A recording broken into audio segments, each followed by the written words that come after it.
বাবা বাবা নামটার মধ্যে আলাদা একটা শক্তি, আলাদা একটা ক্ষমতা লুকিয়ে আছে। বাবা মানেই আমাদের কাছে বটগাছের মতন পুরো ছায়া দেয়। বাবা আমাদের সব সময়ের জন্য আগলে রাখে, কোনো কাজই আমাদের করতে দেয় না, সব সময় রাজকন্যার মতন আগলে রাখে। বাবা যতই কষ্ট হোক সমস্ত কাজ নিজের হাতেই করে, কোনোদিন আমাদের কোনো কষ্ট করতে দেয় না।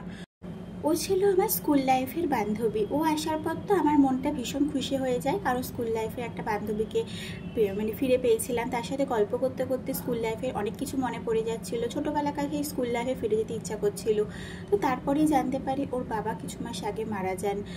ঘটনাটা শোনার পর আমি পুরো স্তম্ভিত হয়ে যাই। তারপরেই জানতে পারি বাবা মারা যাওয়ার পর কতটা ওকে সব কিছু সামলাতে হয়, কতটা ওকে সব কিছু কষ্ট করতে হয়। ওর মাকে হসপিটালে নিয়ে যাওয়া, হসপিটালে ভর্তি করা, মেডিসিন সব কিছু দেখাশোনা করা, পুরোটা ও নিজের হাতে সামলেছে, কোনো রকম কোনো ভয় না পেয়ে। একটা মেয়ে কতটা সাহসী হলে সব রকম কাজ করতে পারে। এমনকি মাকে ব্লাড ডোনেট করেছে ও নিজেই, তারপরে মাকে সুস্থভাবে বাড়ি নিয়ে এসেছে। এমনকি বাড়িতে আনার পর সংসার সামলেছে, ওদের যেহেতু বিজনেস আছে সেটা সামলেছে, মাকে দেখাশোনা করা সবটাও নিজের হাতে সামলেছে। আমরা মা দুর্গার যেমন বলি 10টা হাত 10টা রূপ, সব রকমভাবে সব কিছু সামলাতে পারে। ও এত ছোট বয়সে, মাত্র 24 বছর বয়সে এতটা নিজের হাতে সামলেছে। তারপরে ওদের যেহেতু প্রথাগত বিজনেস, তো বিজনেসে কিছু ভারী ভারী জিনিস ওকে তুলতে হয়। এমনকি ও ভীষণ শক্তি রাখে ওর হাতে ভীষণ শক্তি, ওর মনে ভীষণ সাহস, ওর মাথায় ভীষণ বুদ্ধি। না হলে একটা মেয়ে হয়ে এত কিছু করতে পারে না।